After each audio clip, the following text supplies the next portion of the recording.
자, 11번 문제. 자, 우리 온대저기압 문제가 될 텐데 문제 쉬워요. 자, 지금 보시면 여기 저기압 중심이 있고, 자, 여기는 온난전선 앞쪽, 여기는 온난전선과 한랭전선 사이에 있고, 여기는 한랭전선 뒤쪽에 있습니다. 따라서 여기는 찬 공기가 있고요, 여기는 따뜻한 공기가 있고요, 여기는 다시 찬 공기가 있다. 이렇게 판단이 일단 가능합니다.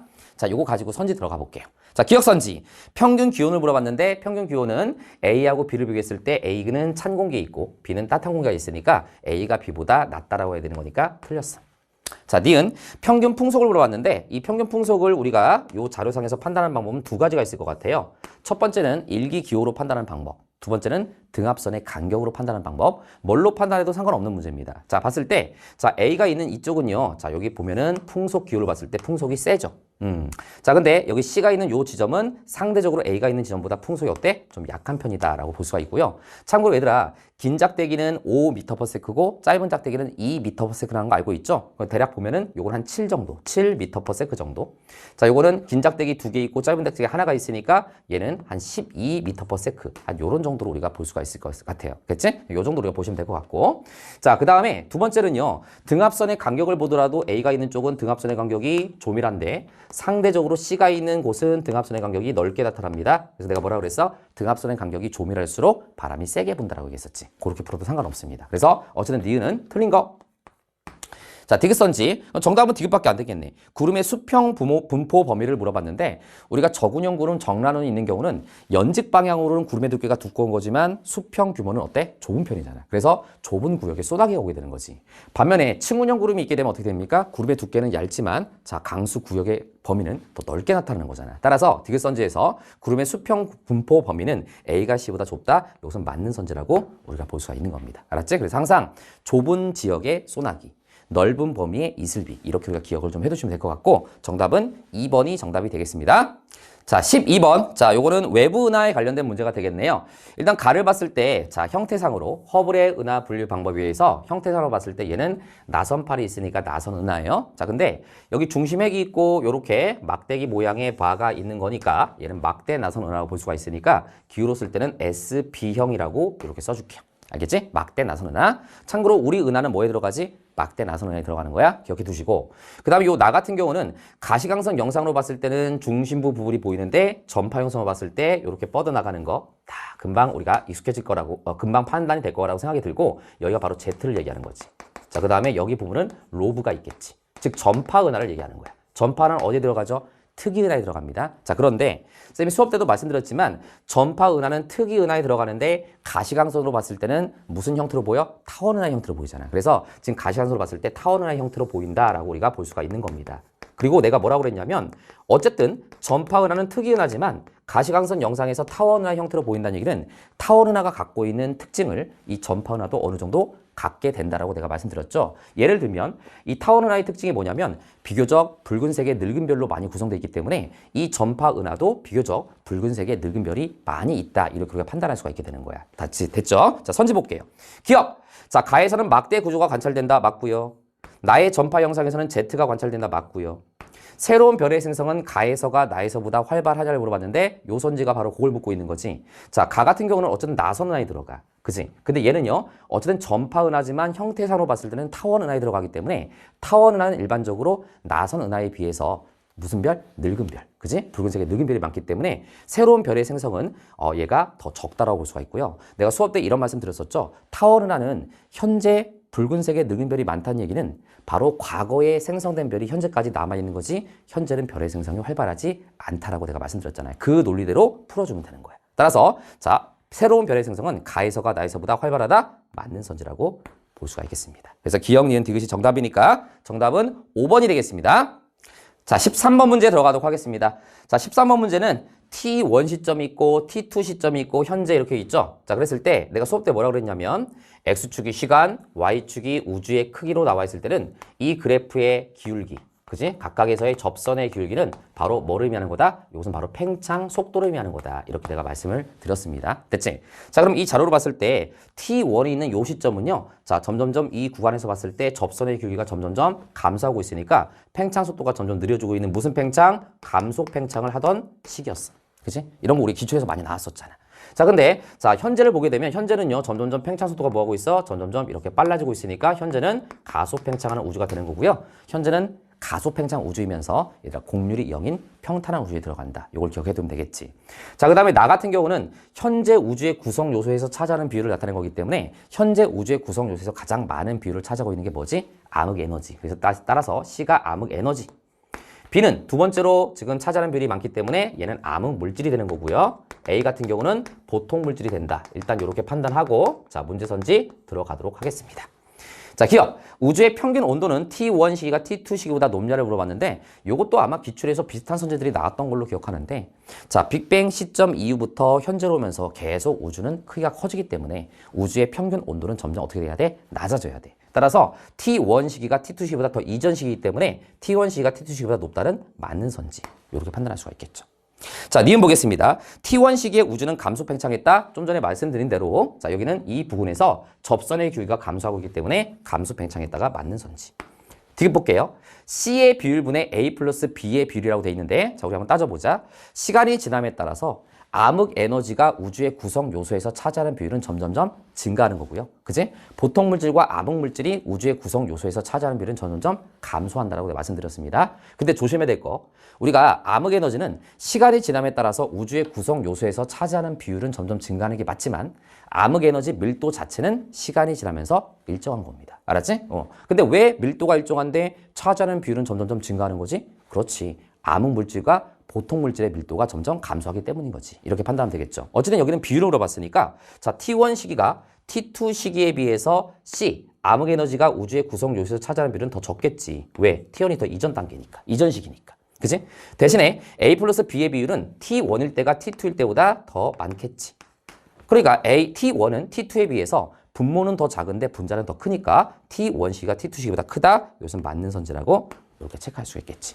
어렵지 않은 문제였습니다. 정답은 5번이 정답이 되겠습니다. 자, 14번 문제. 해수의 성질 문제가 되겠네요. 자, 지금 문제 조건에서 뭐라고 돼 있냐면은 수심에 따른 밀도, 수온, 염분을 나타낸 거라고 돼 있으니까 자, 요거를 맞춰 봐야 되겠죠. 일단 딱 보니까 공부를 좀 했으면 혼합층, 수온약층, 심해층 따라서 기억이 수온을 얘기하는 거구나. 그치? 그 다음에 내가 요런 자료 풀 때 내가 뭐라고 너희한테 조언을 줬었냐면 수온이라고 하는 녀석은요. 해수면에서 깊이 들어감에 따라서 수온이 점점점 증가할 수는 없다라고 내가 말씀드렸어요. 왜? 해수면에서 깊이 들어감에 따라서 태양 복사 에너지의 영향에서 멀어지기 때문에 수온은 감소하거나 아니면 뭐 혼합층 같은 경우는 혹은 심해층 같은 경우는 약간 일정한 구간이 나타날 수는 있어도 깊이 들어가면서 수온이 증가할 수는 없다고요. 그러니까 지금 봤을 때 얘는 증가하는 구간이 있고 얘도 증가하는 구간이 있으니까 당연히 이 기억이 수온이 될 수밖에 없다. 이렇게 판단이 되는 거지.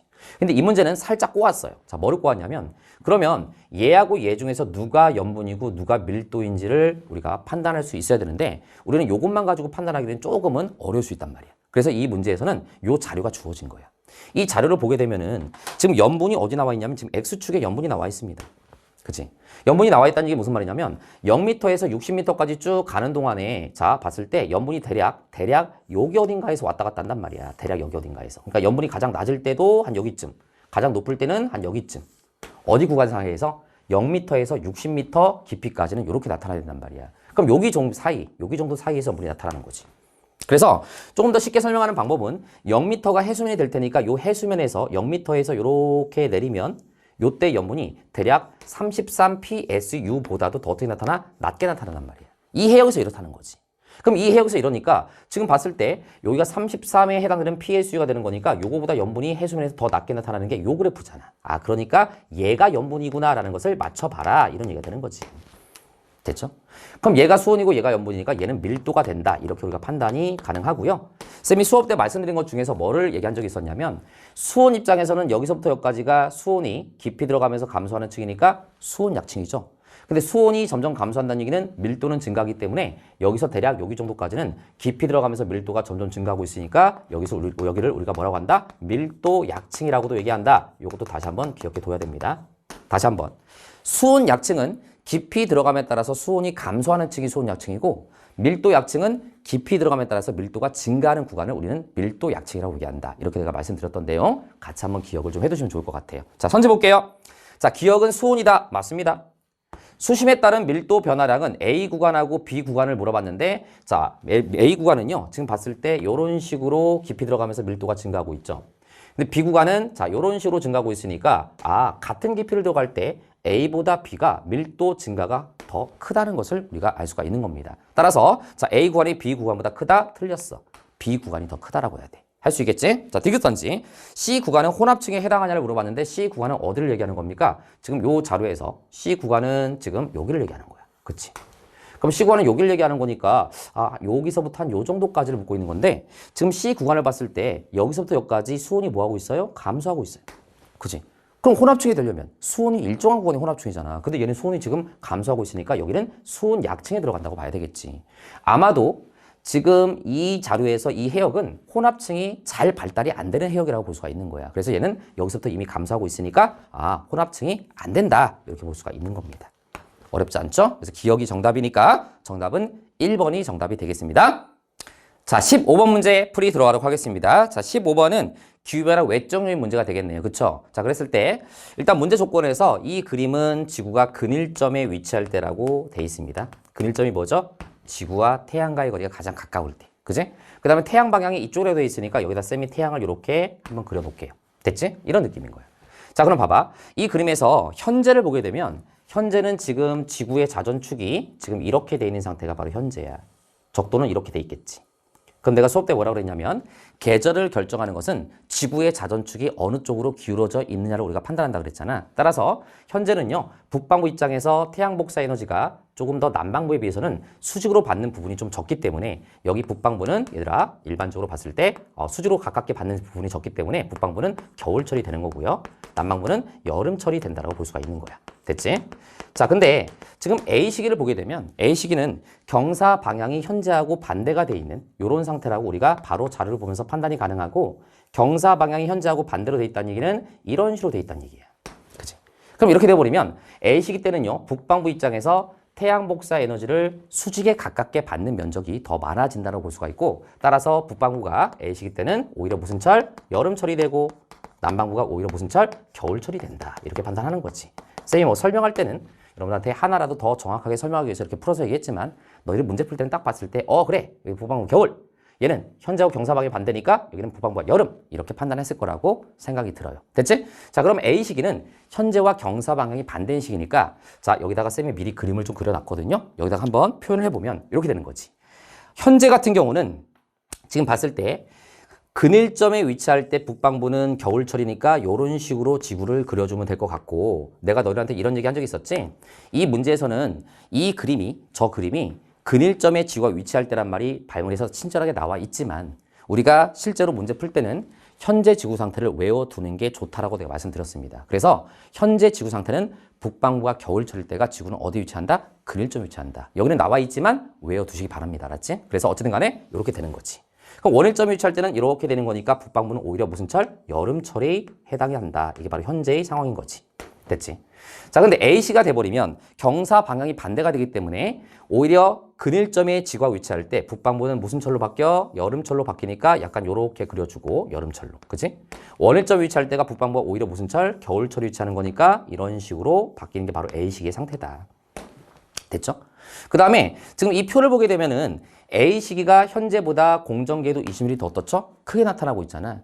공정계도 20mm 더 크다는 얘기는 무슨 말이냐면 근일점의 거리는 더 가까워지고 원일점의 거리는 더 멀어진다고 말씀드렸죠? 그래서 쌤이 지금 현재보다 A 시기 때가 조금 더 타원의 중점에서 근일점 쪽으로 더 이동해 가게끔 내가 그림을 그려놨다라고 생각을 해주면 되는 거야. 그래서 항상 문제 풀 때는요. 자, 현재 입장에서 태양을 그리고 20mm 커지면 이 태양 위치가 조금 더 근일점 쪽으로 가는 거야. 이렇게. 20mm 작아지면 조금 더 타원 쪽으로 들어간다라고 생각을 해주면 되는 거야. 알겠지? 물론 공부를 열심히 한 학생들은 문제 풀 때 이거 일일이 다 그림 그려가지고 풀진 않았을 거야. 근데 선생님 입장에서는 어쨌든 해석을 해줘야 되고 해설 강의를 해야 되는 입장이니까 이렇게 한번 그려보면서 같이 한번 복습을 하자는 의미에서 내가 말씀을 드리는 겁니다. 됐지? 자, 그 다음에 자전축의 경사각이 현재는 지금 봤더니 23.5도죠? 현재는 23.5도인데 A시기 때는 자전축의 경사각이 24.5도로 24도로 현재보다 경사각이 더 커졌다라고 이것도 판단할 수가 있는 거예요. 됐지? 요거 가지고 선제 한번 들어가 보도록 할게요. 현재 북반구는 근일점에서 겨울철이다. 자, 요것만 보더라도 근일점에서 겨울철이 맞죠. 니은 선지 볼게요. 원일점에서 지구와 태양 사이의 거리를 물어봤는데 항상 내가 기후변화 외적 요인 문제를 풀 때는 각각의 선지가 우리가 기후변화 요인 중에서 무슨 요인이 바뀐 것을 물어보고 있는지를 판단하는 게 굉장히 중요하다 그랬잖아. 20일만 바뀐 건지 아니면 경사 방향을 바꾼 것을 물어보는 건지 아니면 다 바뀐 것을 물어보는 건지를 우리가 다 생각을 해야 되는데 원일점에서 지구와 태양 사이의 거리는 바로 20일만 보면 되는 거잖아. 그치? 그래서 20일이 클수록 근일점의 거리는 가까워지고 원일점의 거리는 더 멀어지는 거기 때문에 원일점에서 지구와 태양 사이의 거리가 멀다는 얘기는 20일이 그만큼 어떤 경우? 큰 경우를 물어보고 있다라고 판단하면 되겠지. 그럼 A 20일이 현재보다 더 크니까 AC가 현재보다 멀다? 이거 맞는 선지죠. 됐죠? 자, 그 다음에 마지막 디귿 선지를 풀어야 되는데 이번 학평은요. 선지 배려를 정말 많이 해줬네요. 그죠? 기억 맞고 니은 맞는데 기억 니은이 없네요. 자, 그러니까 정답은 당연히 5번이 되겠으나 그래도 디귿 선지도 한번 보자. 30도 N에서 여름철 평균 기온을 물어봤어. 여름철 평균 기온. 그치? 그럼 내가 기한 그림을 여기다 그려놨으니까 한번 써볼게요. 자, 여름철이면 현재 입장에서는 원일점이 위치할 때가 북반구가 여름입니다. 지금 30도 N을 물어봤으니까. 맞지? 근데 A 시기 때는 자, 여기 근일점이 위치할 때가 북반구가 여름이에요. 그치?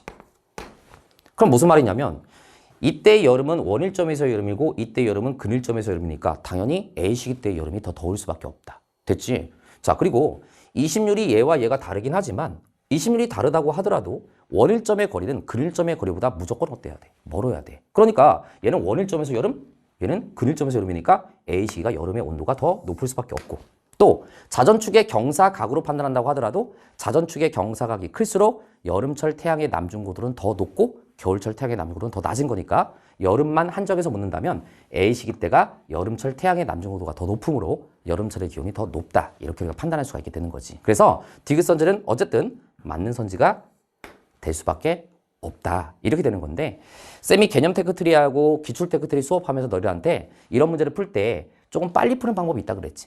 선생님은 너희들한테 해설하는 입장에서 이렇게 다 그림을 그려서 이 요소 저 요소를 다 따져주긴 했지만 우리가 현실적으로 문제를 좀 빨리 푸는 방법은 내가 뭐라 그랬지? 이렇게 여러 가지 요소가 같이 바뀌는 경우는 우리가 자전축의 경사각만 보고서 판단해도 크게 문제가 되진 않는다. 그치? 그럼 딱 봤을 때 현실적으로 푸는 방법은 딱 보니까 경사각이 누가 더 커요?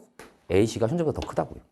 그럼 A씨가 현재보다 더 크다는 얘기는 여름철 태양의 남중고도는 더 높은 거고 현재보다 겨울철 태양의 남중고도는 현재보다 더 낮은 거니까 여름철만 한정해서 봤을 때 A 시기가 당연히 더 기온이 높을 수밖에 없고 이것은 경사 방향이나 20률을 같이 고려한다고 하더라도 동일한 결과가 나오는 방구를 시험 문제에서 물을 것이다. 그렇기 때문에 그것만 보고서 맞는 선지라고 체크를 해도 괜찮다는 거지. 물론 우리가 문제에 따라서는 있잖아. 막 이럴 수가 있어요. 막 꼬아가지고 뭐 태양의 남중고도에 의한 영향보다 지구와 태양 사이의 그 계절에서 거리의 영향을 더 많이 받는다 등 뭐 이런 식의 어떤 조건이 들어간다면 우리는 다시 한번 해석을 해야 되지만 이 문제에서는 그런 내용이 없기 때문에 경사각만 가지고 판단을 해도 크게 문제가 되진 않는다. 알겠지? 정답은 5번이 정답이 되겠습니다. 자, 16번 문제. 자, 이 문제는 별의 진화 과정에 관련된 문제가 될 텐데 자, 문제에서 힌트를 충분히 줬어요. 그림은 질량이 태양과 비슷한 별이라고 되어 있습니다. 그럼 그림이 태양과 질량이 비슷한 별이 진화 과정에서 생성된 성운이라고 했으니까 태양 정도의 질량을 갖는 별은 진화 과정을 거치면서 성운이 되는 얘기는 그래 행성상 성운을 얘기하는 거구나. 따라서 지금 이 그림에서 이렇게 도넛 모양처럼 되어 있는 이 그림은 바로 행성상 성운을 얘기하는 것이다. 그치?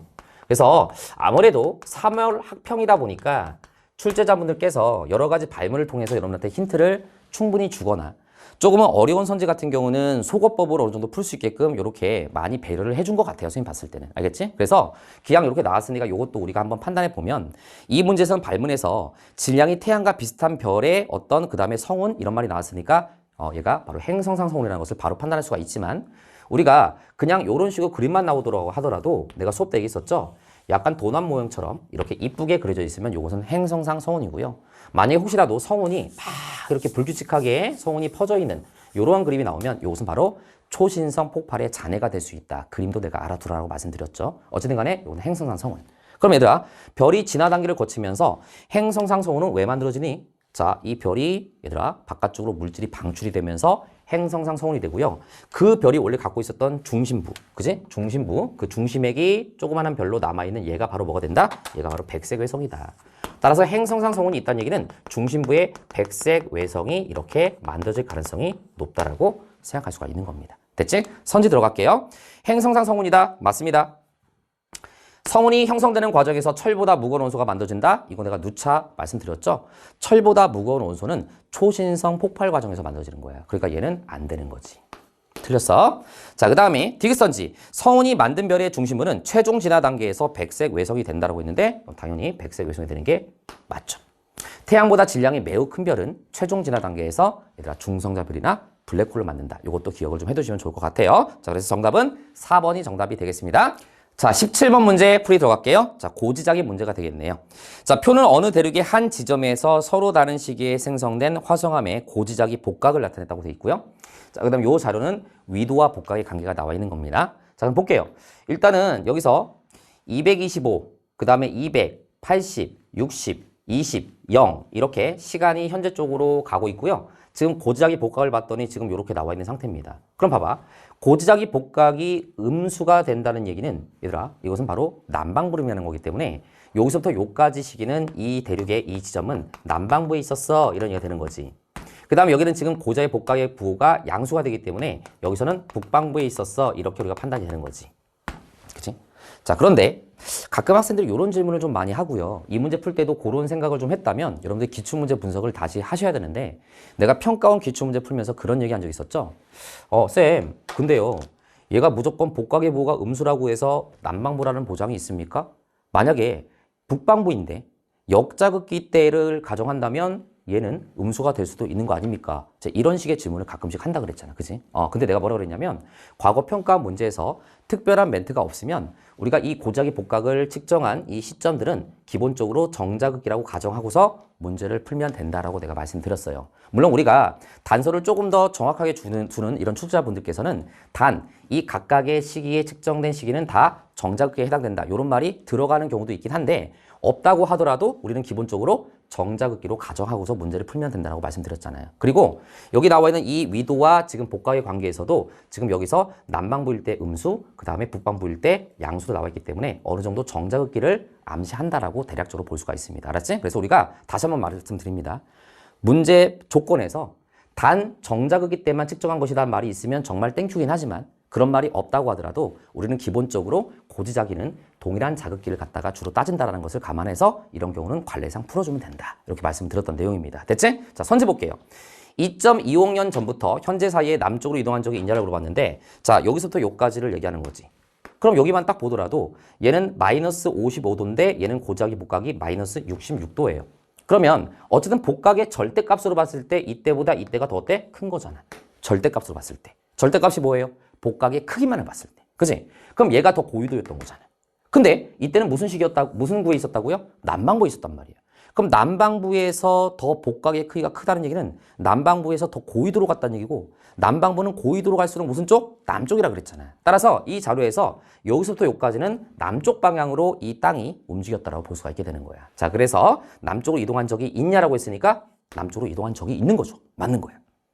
자, 니은선지 6천만 년 전에는 북방부에 위치하냐를 물어봤는데 6천만 년 전은 여기를 얘기하는 거지. 여기는 지금 복각의 부호가 뭐라고요? 음수야. 그러니까 정자극기라고 가정한다면 북방부에 위치한 게 아니라 남방부에 위치했으니까 틀린 거지. 자, 디귿선지 보겠습니다. 6천만 년 전부터 현재까지 위도 변화는 75도냐를 물어봤는데 여기서 대략적으로 따지면 되겠다. 그지? 뭐 이런 문제는 정확하게 따지지 않아도 괜찮을 것 같아요. 그럼 6천만 년 전부터 현재까지니까 여기서부터 여기까지야. 그럼 6천만 년 전일 때는 고지자기 복각이 마이너스 37도니까 마이너스 37도면 대략 여기서 한번 따져보자. 여기가 마이너스 30도니까 여기는 마이너스 40도가 되겠네. 그럼 대략 마이너스 37도면 대략 여기 조금 안 되는 정도니까 요렇게 연결하면 대략적으로 여기쯤 이렇게 찍힐 것 같아. 그지? 그 다음에 현재를 보게 되면은 고자의 복각이 플러스 38도니까 플러스 30도 플러스 40도니까 40도가 조금 안 되는 요 정도. 대략 잡아도 돼. 그지? 요 정도 잡으면 되겠다. 그지? 그럼 여기서 요렇게 내리면 대략 한 여기쯤, 여기서 요렇게 내리면 대략 여기쯤이니까 우리가 지금 이 자료를 봤을 때 여기서부터 여기까지가 몇 도 차이야? 위도. 여기서부터 여기까지가 60도 차이란 말이야. 그럼 60도 차이니까 지금 여기를 요렇게 내리고 여기를 요렇게 내리면 요만큼의 차이는 60도 차이보다도 작단 말이야. 그러니까 당연히 75도이다는 무조건 틀린 선지일 수밖에 없는 거지. 됐지? 그래서 기억이 정답이니까 정답은 1번이 되겠습니다. 자, 18번 문제 풀이 들어가도록 할게요. 자, 허블 법칙 문제인데요. 뭐 그렇게 계산을 과하게 요구하는 문제가 아니라서 아마 시간이 그렇게 오래 걸리진 않았을 거라고 생각이 들고, 일단 문제 속보를 보게 되면은 가 같은 경우는 비교적 가까이 있는, 우리 은하에서 가까이 있는 은하들의 어떤 은하를 나타낸 거고, 거리와 흑태소도를 나타낸 거고, 요 나는요 우리 은하에서 비교적 멀리 있는 먼 은하에 대한 거리와 후퇴속도가 나와 있는 겁니다. 됐지? 자, 그럼 봤을 때 우리가 일단 판단할 수 있는 거, 허블 법칙. 자, V, 어떤 은하의 후퇴속도는 V는 HR에 의해서 그 은하까지의 거리에 비례한다. 이게 바로 허블 법칙이었잖아요. 그지? 그래서 후퇴속도와 은하까지의 거리는 비례해요. 요걸 얘기하는 거야. 자, 그렇다면 우리가 허블 상수 H에서 정리하면, H에 대해서 정리하면 H는요 R분의 V가 되는 거잖아. 그치? 그럼 지금 여기서 가하고 나에서 지금 여기 X축이 거리죠? X축이 거리입니다. 그지? Y축은 뭡니까? Y축은 후퇴속도 V를 의미하는 거야. 후퇴속도 V를 의미하는 거지? 따라서 X축분의 Y축이 결국은 뭐가 되는 거야? 허블 상수가 되는 거니까 이 그래프에서 기울기가 바로 허블 상수 H다. 이 그래프에서 기울기가 바로 허블 상수 H가 된다는 것을 알 수가 있는 겁니다. 이해되시 무슨 말인지? 자, 일단 이렇게 판단하면서 선제 한번 보도록 할게요. 은하의 적세편이량은 기억이 니은보다 크냐 작냐를 물어봤는데, 적세편이라고 그냥 써줘도 되는데 적세편이량이라고 표현하면서 기준파장분의 관측파장 빼기 기준파장이니까 이것은 적세편이량으로 쓰긴 했지만 우리가 알고 있는 바로 적세편이와 같은 의미로 해석을 해주면 된다는 거지. 적세편을 얘기하는 거야. 자, 근데 우리가 적세편이라고 하는 것은 얘들아 후퇴속도에 비례하잖아. 후퇴속도는 적세편에다가 뭐를 곱하죠? 빛의 속도, 광속을 곱하는 거잖아. 따라서 기억선지에서 적세편이량이 누가 더 크냐 작냐를 물어봤다는 얘기는 바로 후퇴속도를 물어보는 거라고 볼 수가 있는 거야. 지금 봤을 때 기억이 니은보다 후퇴속도가 더 크잖아. 그러니까 적세편이량도 기억이 니은보다 크다가 맞는 선지. 어렵지 않죠? 니은, 우주의 팽창을 지지하는 증거 자료이다. 이건 뭐 당연한 얘기 아니겠습니까? 허블 법칙이 뭡니까? 그 전에 아인슈타인은 우주가 정적 우주다라고 얘기했어요. 우주는 더 이상 커지지도 작아지지도 않는 정적 우주인데 이 허블 박사님께서 아니다. 멀리 있는 은하일수록 후퇴속도가 빠르기 때문에 우주는 뭐한다? 팽창한다. 결국 우주 팽창을 얘기하는 거지. 맞는 거. 디귿선지. 가를 이용해 구한 우주의 나이와 나를 이용해 구한 우주의 나이를 비교하라고 되어 있는데, 이 디귿선지를 여러분이 봤을 때 뭐를 떠올려야 되냐면, 그렇지, 내가 수업 때 우주의 나이 시간, 허블의 시간, 우주의 나이 t는요 바로 허블 상수의 역수로 계산된다라고 내가 말씀드렸어요. 공부를 조금만 열심히 했다면 바로 이 식이 떠올랐을 거라고 생각이 들고, 결국 디귿선지를 판단하는 방법은 허블 상수가 지금 가하고 나중에서 어디로 구했을 때 더 크고 작은지를 판단하면 된다는 거지. 쌤이 여기다가 둘 다 H라고 쓴 것은 어쨌든 허블 상수의 의미지 이쪽과 이쪽의 H가 같다는 얘기는 아니잖아. 그치? 그럼 여기서 우리가 계산해주면 되겠네. 얘는 기울기를 계산해보면 2, 그 다음에 여기는 15에서 만나니까 단위를 고려한다면 2 곱하기 10이 되겠지. 그치? 그럼 얘는 2 곱하기 10이니까 20메가파섹. 자, 단위를 생각할게요. 요거 분해.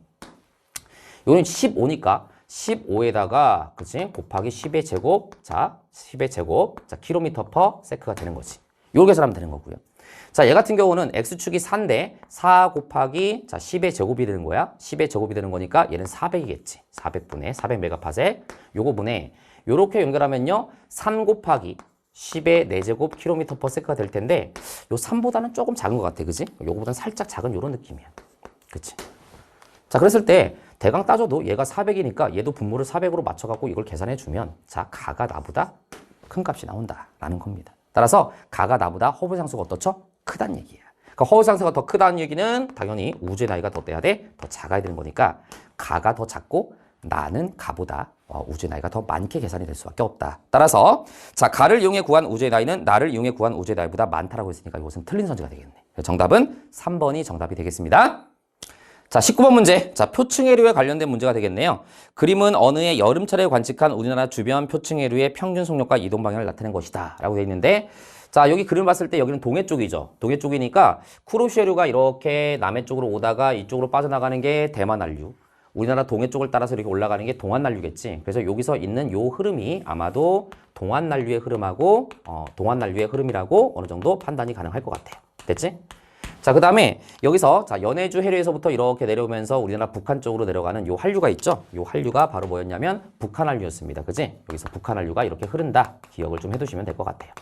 그래서 우리나라 동해 같은 경우는 한류와 난류가 만나서 조경수역이 형성된다는 거, 이것도 우리가 참고로 해주시면 좋을 것 같고, 바로 기억선지 들어갈게요. A해역에서는 한류, B해역에서는 난류가 흐르냐를 물어봤는데 여기는 한류가 맞고 여기는 난류가 흐르는 게 맞죠. 자, 그래서 맞는 거. 비해역에서 해류는 여름철이 겨울철보다 대체로 강하게 흐른다라고 했는데 자, 얘들아, 요거 내가 수업 때도 말씀드렸어요. 교과서에 나와 있는 내용이라고 하면서 여름철이 겨울철보다 동안 난류의 유속이 더 빠르다라고 내가 말씀드렸었죠. 그죠? 그리고 여름철은 겨울철보다 조경수의 위치도 더 북상한다라고 기억을 좀 해두시면 될 것 같아요. 자, 그래서 자, 여름철이 겨울철보다 대체로 강하게 흐른다? 맞는 거. 됐지? 디귿선지. 겨울철 비해역에 흐르는 해류는 주변 대기로 열을 공급한다라고 했는데 비해역에 흐르는 이 해류는 난류죠. 난류 역할이 뭐죠? 저위도의 남녀를 고위도로 수송해주는 역할을 하는 거고 따라서 주변 대기로 열을 공급하는 게 맞는 선지다. 문제 너무 쉬웠습니다. 그래서 기역, 니은, 디귿이 정답이니까 정답은 5번이 되겠습니다. 자, 20번 문제 풀이 들어가도록 하겠습니다.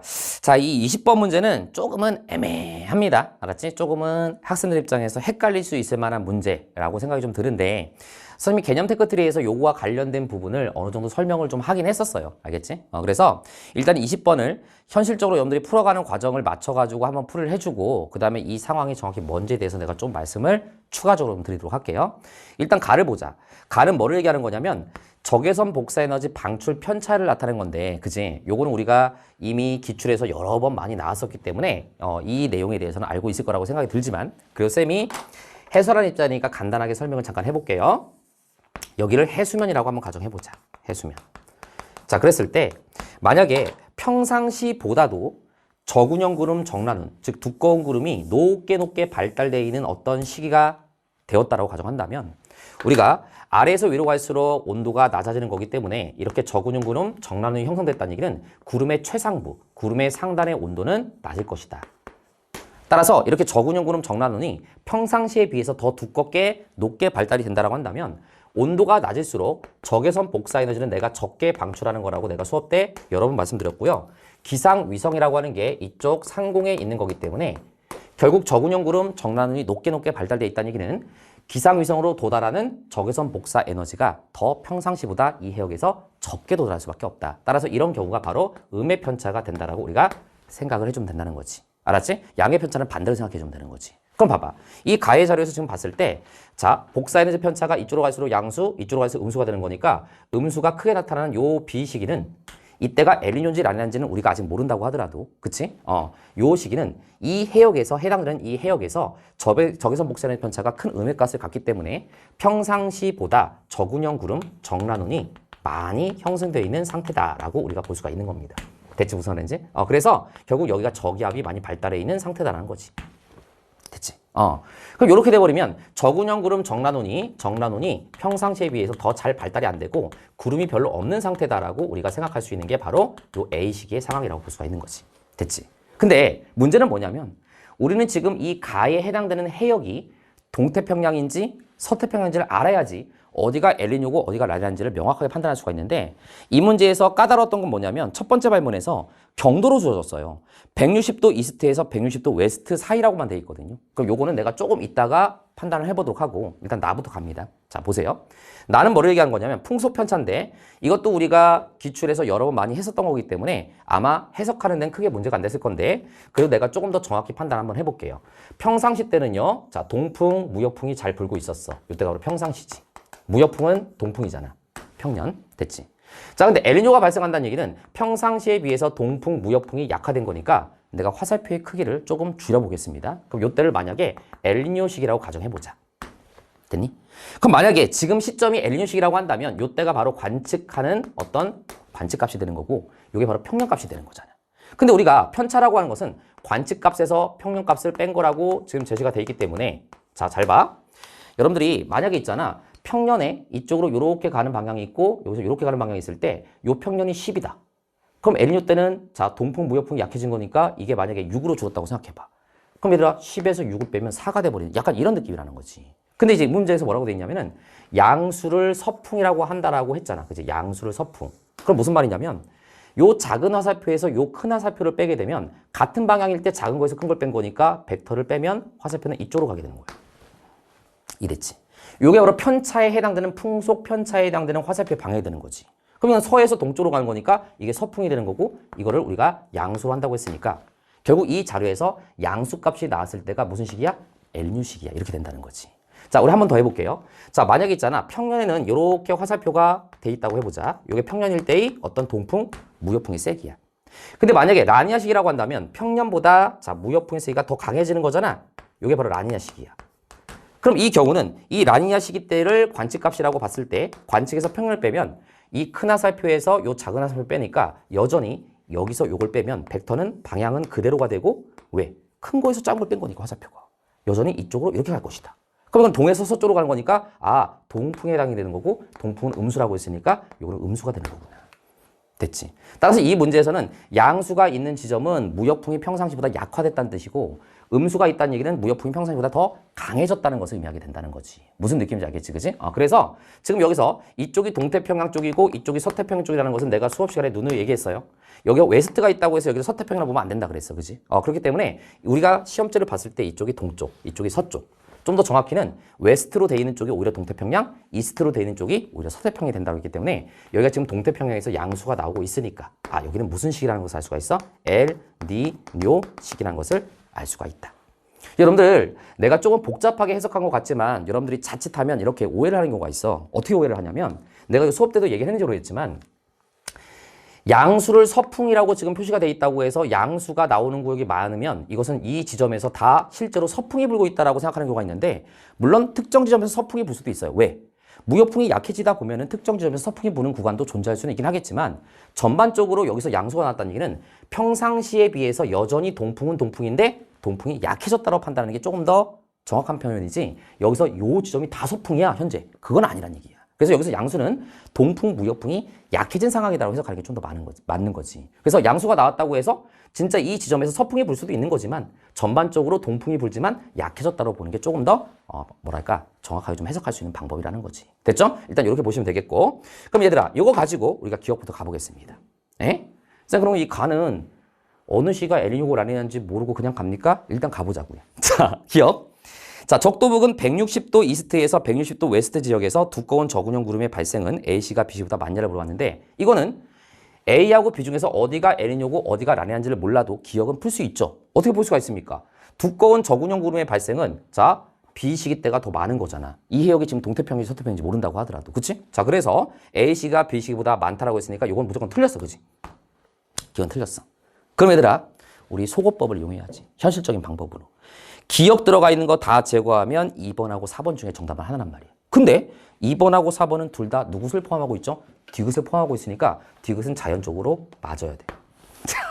그치? 선생님 이렇게 풀기 있기 없기? 있기. 대신에 내가 이제 좀 이따가 이 자료에 대한 해석은 좀 해주겠다는 얘기야. 알았지? 그럼 디귿은 어쨌든 맞아야 돼. 그치? 그럼 디귿이 맞아야 되는데 그러면 우리는 니은 상황만 해석하면 되는데 디귿이 우리가 맞아야 된다고? 그러면 자, 수은약층이 나타나기 시작하는 깊이가 A시기가 B시기보다 얕은데 이게 맞는 서지가 된다는 얘기는 우리가 동태평양 입장에서 라니냐가 발생하면 수은약층이 나타나기 시작하는 깊이는 얕아지고 엘니뇨가 시기가 돼버리면 수은약층이 나타나기 시작하는 깊이가 깊어진다는 것을 알 수가 있잖아. 따라서 이 디귿선지가 맞으려면 A시가 라니냐고 B시가 엘니뇨가 될 수밖에 없는 거야. 다시 한번. 기억이 틀렸어. 그럼 정답은 2번 아니면 4번이 돼야 돼. 그치? 기억을 다 기억이 들어가 있는 선지를 다 제거하면. 근데 2번하고 4번은 둘 다 뭐를 포함해? 디귿을 포함해. 그 디귿은 무조건 맞아야 되는 거야. 그럼 디귿이 맞으려면 역으로 A가 라니냐고 B가 엘니뇨라는 것을 알 수가 있는 거지. 그럼 니은 선지에서 나는 B식에 해당한다고 했는데 디귿을 가지고 B는 엘니뇨라는 것을 알았지? 그럼 나는 지금 무슨 식이죠? 엘니뇨식이니까 맞는 거야. 그래서 니은 디귿이 정답이니까 우리는 4번이 된다. 내가 이렇게 풀어주는 이유는 이렇게 앞으로 문제를 풀란 얘기가 아니라 이렇게라도 우리는 맞춰야 된다는 거지. 일단 맞춰놓고서 그 다음에 고민해야 되는 거잖아. 그치? 그래서 어쨌든 정답은 4번이 되는데 그럼 이 가에서 해당되는 이 해역이 바로 동태평양을 얘기하는 건지 서태평양을 얘기하는 건지를 우리가 판단을 좀 해야 되는데 자, 이 문제에서 뭐라고 돼 있냐면은 자, 경도가 160도 이스트에서 160도 웨스트라고 했거든요. 그럼 얘들아 잠깐 내가 그림을 살짝 지워가지고 조금은 요거에 대한 얘기를 해볼게요. 선생님하고 같이 개념 테크트리 수업을 같이 들은 학생들은 내가 요 엘니뇨 라니냐 할 때 경도에 대한 개념을 한번 얘기한 적이 있을 거예요. 기억나니? 그래서 내가 혹시라도 선생님 수업을 안 듣고서 이 해설 강의만 듣는 학생도 있을 것 같아서 자, 바람직하진 않지만 설명을 잠깐 해보겠습니다. 자, 우리가 지구를 이렇게 물론 지구는 약간 23.5도 자전축이 그려져 있지만 똑바로 이렇게 세워가지고 내가 한번 그림을 그려보면 이때 우리가 경도라고 하는 것은요. 자, 만약에 여기에 해당되는 요 경도선이 있다라고 했을 때 이 북극과 남극을 기준으로 했을 때, 이쪽에 있는 요 경도선은 노란색의 경도선하고 정반대쪽에 위치한 경도선이다라고 내가 말씀드린 적이 있을 거예요. 그래서 이 노란색의 경도선과 이 보라색의 경도선은 180도의 차이가 나는 경도선이 되는 겁니다. 이해됐지? 그러니까 요거하고 동일한 경도선이 아니란 말이지. 자, 그랬을 때 우리가 경도 0이라고 하는 것은 우리가 꼭 알아야 되는 건 아니지만 영국의 그리니치 천문대를 기준으로 했을 때 거기가 바로 경도 0으로 잡는 거거든. 그래서 만약에 여기에 영국의 그리니치 천문대가 있다고 가정한다면 요 경도선이 바로 경도선 0도라고 가정을 해보자는 거지. 요 0도. 이랬지. 그럼 여기서 이렇게 바라본 입장, 지구를 이렇게 바라본 입장에서 자, 쌤이 여기서 이렇게 바라봅니다. 잘 봐. 이렇게 바라본 입장에서 여기가 지금 무슨 쪽이에요? 북극이 있으니까 북쪽이라고요. 그럼 여기를 북쪽으로 잡았을 때 북쪽의 오른쪽이 무슨 쪽이 돼야 돼? 동쪽이야. 우리는 방향을 정할 때 북쪽의 오른쪽을 동쪽이라고 하는 거 아니겠습니까? 그럼 여기서 이쪽 방향으로 이렇게 재는 요 방향이 바로 동쪽으로 재는 거니까 이스트 방향이라고 얘기하는 거고, 이쪽으로 자 이렇게 재는 요 방향, 안쪽으로 이렇게 재는 요 방향이 바로 무슨 방향? 웨스트 방향이라고 얘기하는 게 경도를 재는 기준이란 말이에요. 아, 그럼 쌤 이런 거군요.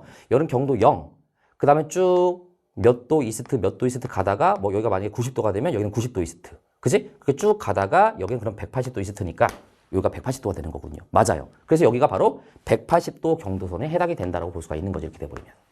그치? 그런데 봐봐. 우리가 태평양을 바라봤을 때 태평양을 이렇게 바라본다고 가정한다면 태평양을 바라보는 쪽에서 태평양 중앙 쪽에 얼추 180도 경도선이 있거든요.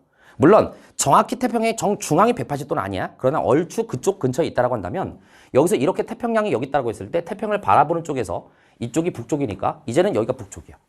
그럼 관찰자 입장에서 북쪽에 대해서 오른쪽이면 이쪽 칠판을 뚫고 들어가는 쪽이 오른쪽이죠. 그럼 여기서는 이쪽으로 가는 요 방향이 바로 동태평양, 이쪽을 서태평양으로 볼 수밖에 없는 거잖아. 이런 느낌으로. 그치? 그럼 태평양 입장에서는 이쪽이 동쪽, 이쪽을 서태평양이라고 본다는 얘기야. 그래서 우리가 서태평양 쪽이 오히려 이스트가 붙고 동태평양 쪽이 오히려 웨스트가 붙어서 이러한 상황이 됐다라고 내가 엘니뇨 라니나 개념 테크들이 수업하면서 요거까지 내가 설명했었던 걸 기억하라 하거든요. 자, 무슨 느낌이 알겠지? 그럼 여러분들 여기서 봐봐. 지금 160도 이스트라고 하는 건 어디를 얘기하는 거냐면 여기가 140도 이스트고 여기가 180도니까 여기가 160도 이스트가 되는 거거든. 여기가 160도 이스트죠? 이제 왜 그런지 알아야 되는 거야. 자, 이런 거지. 여기가 90도 이스트 쭉 가다가 140도 이스트가 있으면 좀 더 가다가 160도 이스트가 있고 그 다음에 180도가 있는 거지. 이런 느낌이 되는 거야. 그치? 여기도 마찬가지로 여기가 만약에 뭐 100도 웨스트가 있다고 했을 때 100도 웨스트, 뭐 140도 웨스트, 160도 웨스트, 180도 이렇게 가는 거지. 결국은 180도 이스트와 180도 웨스트는 같은 거야. 쉽게 얘기하면. 그게 바로 180도를 얘기하는 거지. 그래서 여기가 160도 이스트, 여기가 100도, 여기가 140도, 여기가 180도 있으니까 여기가 바로 160도 웨스트가 된다는 것을 알 수가 있어. 이런 느낌으로. 그래서 지금 가에 해당되는 경도는 바로 여기서부터 여기까지의 요 범위를 얘기하는 거라고. 그치? 근데 내가 니네한테 얘기한 적 있었잖아. 얘들아, 기본적으로 우리가 엘니뇨가 발생하면 동태평양에서 수온이 높아진다? 이 말은 동태평양의 수온만 높아지는 게 아니라 중앙태평양까지 넓은 지역에 걸쳐서 수온이 높아지는 거고 기압도 그런 경향으로 간다 그랬지. 그래서 내가 뭐라고 그랬냐면 우리가 엘니뇨 시기 때 상승기류가 나타나는 워커순환의 상승기류가 나타나는 경도가 정말 페루 앞바다 지역이라고 보기보다는 중앙 쪽에서 상승기류가 나타나면 내가 엘니뇨 시기로 봐야 된다고 그랬잖아. 그럼 우리가 약간 얼추 요 정도면은 동태평양과 같이 묶여서 가는 중앙태평양 쪽이라고 얼추 볼 수가 있게 된다는 얘기야. 근데 이 문제가 조금 애매했던 건 뭐냐면 여기 부분은 사실 정확히 얘기하면 태평양의 중앙에서 약간은 서쪽 방향이긴 해. 그래서 내가 이 문제가 사실은 조금은 치사한 문제가 아닌가 우리 학생들 풀기에는. 여기가 호주가 있어. 여기 서태평양 쪽이죠. 자, 이쪽이 북아메리카, 남아메리카가 있어. 이쪽이 동태평양 쪽이야. 여기가 페루 앞바다가 있겠지. 페루 지역이. 그지? 이렇게 있다고 했을 때 기본적으로 봤을 때 있잖아. 우리가 180도 경도선이 한 이쯤 어딘가 이런 식으로 있는 거야. 여기 이제 180도 선이 있는 거지. 경도선이. 그래서 중앙보다는 약간 서쪽에 있다고. 그래서 우리가 여기서 얘기하는 160도 이스트와 160도 웨스트의 범위에 해당되는 요 해역은 바로 대략 잡으면 뭐 여기 어딘가를 이렇게 잡은 요 해역 어딘가라고 우리가 대략 볼 수가 있다는 거지. 요런 느낌으로 대략 볼 수가 있다는 이런 느낌으로. 대략 그린 거야. 알겠지? 그래서 우리는 유추하건대 그렇다면 이 문제에서 내려고 했던 것은 동태평양과 중앙태평양은 같이 움직이기 때문에 자 실제로 저기압이 형성되면서 구름이 많아지는 것은 중앙 쪽에서 이렇게 상승으로 나타날 수가 있는 거구나. 중앙 쪽에서 상승으로 나타나는 거구나. 그리고 우리는 이쪽 지역에 뭐가 있냐면 이쪽 지역에 호주 북부 지역에 뭐가 있어? 다윈이라는 지역이 있고 이 다윈이라는 지역에서의 기압이 바로 서태평양을 의미하는 거란 말이야. 평상시 때도 서태평양은 강수량이 많지만 라니냐가 발생하게 되면 더욱더 서쪽에서 강수량이 많아지고 두꺼운 정랑훈이 만들어지게 되는 거지. 그러니까 우리가 이쪽 부분을 설정한 저 문제는 어느 정도 중앙태평양 쪽이라고 대략적으로 우리는 판단할 수가 있다라는 겁니다. 그래서 지금 이 가해 자료에서 얘기한 여기는 어느 정도 중앙태평양 쪽을 얘기하는 거기 때문에 중앙태평양에서 이렇게 저기압이 형성돼서 상승기가 많이 나타나는 요 비시기가 바로 엘 니뇨 시기, A 시기가 라니냐 시기라고 판단하는 이런 문제가 될 텐데 모르겠어요. 이 취재자분께서 아까 쌤이 처음에 풀어준 것처럼 이런 소거법으로 풀 수 있으니까 이렇게 냈는지는 모르겠으나 어쨌든 이 문제는 조금은 약간은 애매하고 학생들 입장에서 까다로울 수 있었던 문제다. 그래서 우리 학생들 입장에서는 야 대체 어디까지를 동태평양으로 봐야 돼? 어디까지를 서태평양으로 보고 이렇게 이제 생각을 할 수가 있을 텐데 쌤이 수업 때도 얘기했었지만 우리가 얘기하는 서태평양은 생각보다 많이 서쪽이다. 호주 북부 지역을 보통 서태평양에서 대표하는 기압으로 잡기 때문에 우리가 요런 설정이 됐다라고 한다면 어느 정도 얘네들을 같이 묶어서 동태평양과 중앙태평양이 같이 움직이는 거구나 이런 느낌으로 봐야 된다라고 우리가 해석을 할 수가 있을 것 같아요. 무슨 느낌이 알겠지? 자, 요런 정도로만 일단 정리를 하면 될 것 같고 그래서 어쨌든 정답은 4번이 정답이 되겠습니다. 알겠지? 여기까지 해서 해설 강의를 마무리하고 자, 우리 다음 시간에 뵙도록 하겠습니다. 자, 수고하셨습니다.